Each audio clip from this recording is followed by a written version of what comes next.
What's going on, guys? This is Mike from Overkill Computers, and today we're going to be comparing the 3070 Ti to the 3080. But before we do that, we want to let you know we do monthly giveaways. Check out this month's latest giveaway. Lucas from Overkill Computers here. If you want to win this gaming PC full package setup from us, all you got to do is download our Compete app in that comments section for your chance to win.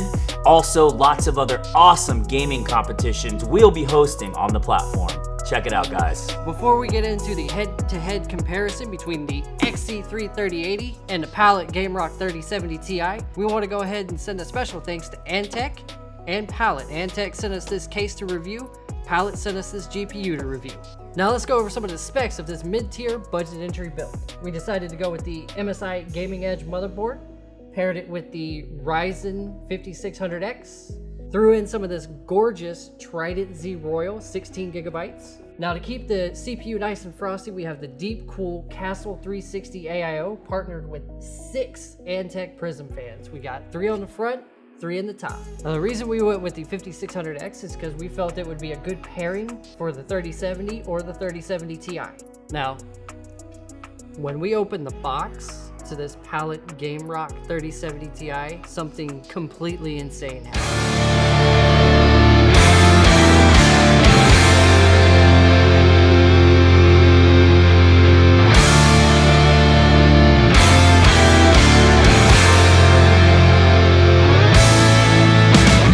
I think it has something to do with the font they used on the box. Now, the Palette GameRock 3070 Ti isn't available in North America, unfortunately, but they were kind enough to send one to us before release for review. The Palette GameRock does have 8 gigabytes of VRAM. It does have a boost clock of up to 1845 megahertz. In comparison to the 3070 Founders Edition, which is 1730 megahertz, you do get a little bit better performance out of it, compared to the XC3 3080, which has 10 gigabytes of VRAM, but only a boost clock of 1755 megahertz. Now, we went ahead and tested both the 3070 Ti and the 3080 head to head, and we want to go over some of those results with you guys right now.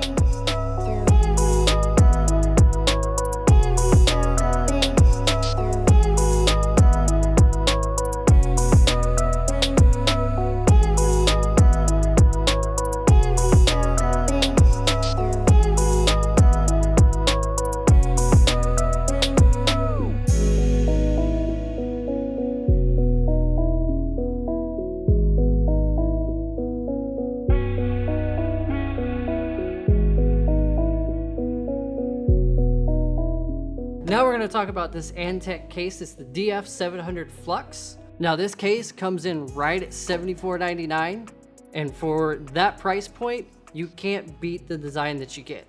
It's got a really interesting front mesh panel for the airflow. It's full open front mesh.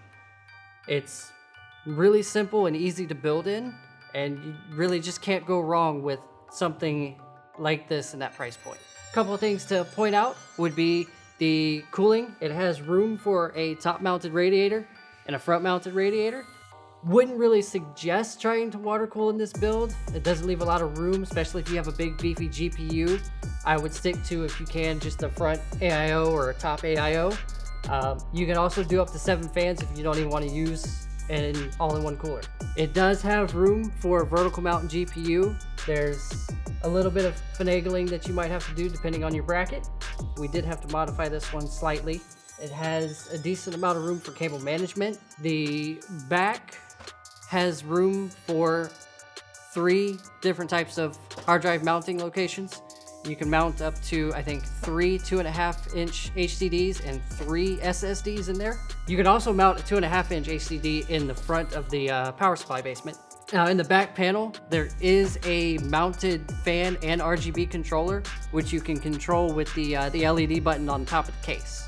We did end up taking the stock fans out, which it comes with 3 in the front and 1 in the rear.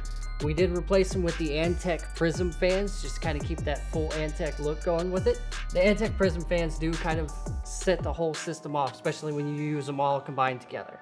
Now, before I give you guys my final thoughts on the comparison between the 3070 Ti and the 3080, I want to go ahead and let you know the 3070 Ti from Palette is estimated at about 600 MSRP.